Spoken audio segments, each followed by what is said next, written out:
ছন হতো, কত উল্লাস আর উচ্ছ্বাসের জোয়ার আমার এই বাংলার জমিনে বয়ে যেত, ঠিক কিনা? যার কোনো গুরুত্ব ভ্যালু ইসলামে নেই।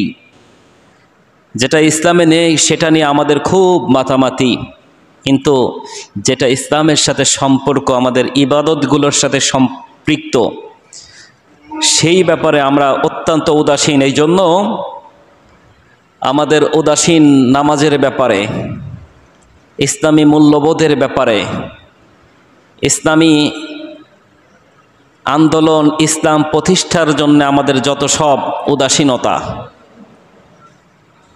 কারণ আমরা ইসলামটা আসলে বুঝি না। কি ইসলামটা কি? হোয়াট ইজ ইসলাম? ইসলাম মানে আপনি আত্মসমর্পণ করলেন, অর্থাৎ আল্লাহর বিধিবিধান, আল্লাহর আদেশ নিষেধ ছাড়া অন্য কিছুই আপনার করা যাবে না। সব কাজ ছেড়ে দিয়ে আল্লাহর বিধান যেগুলো আছে, আল্লাহর বিধান আছে প্রায় 500, এই বিধানের পরে আপনি আত্মসমর্পণ করা, এইটা আপনি মেনে নিয়েছেন, এইটা তাহলে আপনি পরিপূর্ণভাবে ইসলামের ভিতরে প্রবেশ করলেন। আর ইসলামের ভিতরে যখন পরিপূর্ণ প্রবেশ করলেন, তখন আপনি নামাজ পড়বেন মজা, রোজা রাখবেন মজা, অন্যান্য ইবাদত বন্দেগী করবেন, সব কাজে আপনি মজা পাবেন। ইসলামী আন্দোলন করবেন, খুব মজা পাবেন। কিন্তু ইসলাম সম্পর্কে যদি আপনার ধারণা না থাকে, ইসলাম যদি পরিপূর্ণভাবে না মানতে চান, তখন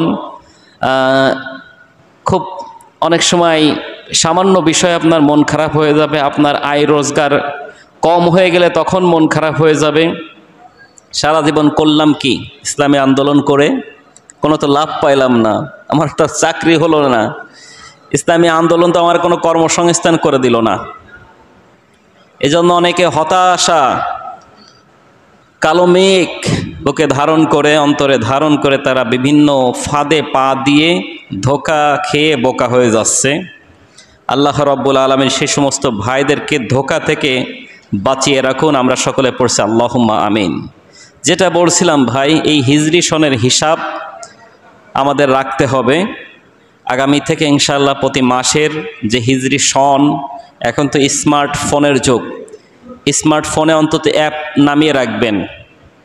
আরবি, বাংলা, ইংরেজি ক্যালেন্ডার নামে অ্যাপস আছে, একসাথে আপনি এক ক্যালেন্ডারে 3টাই পেয়ে যাবেন। এরকম অ্যাপস যাদের স্মার্টফোন আছে তারা নামিয়ে রাখবেন, প্রতিদিন এই মাসটা গণনা করবেন।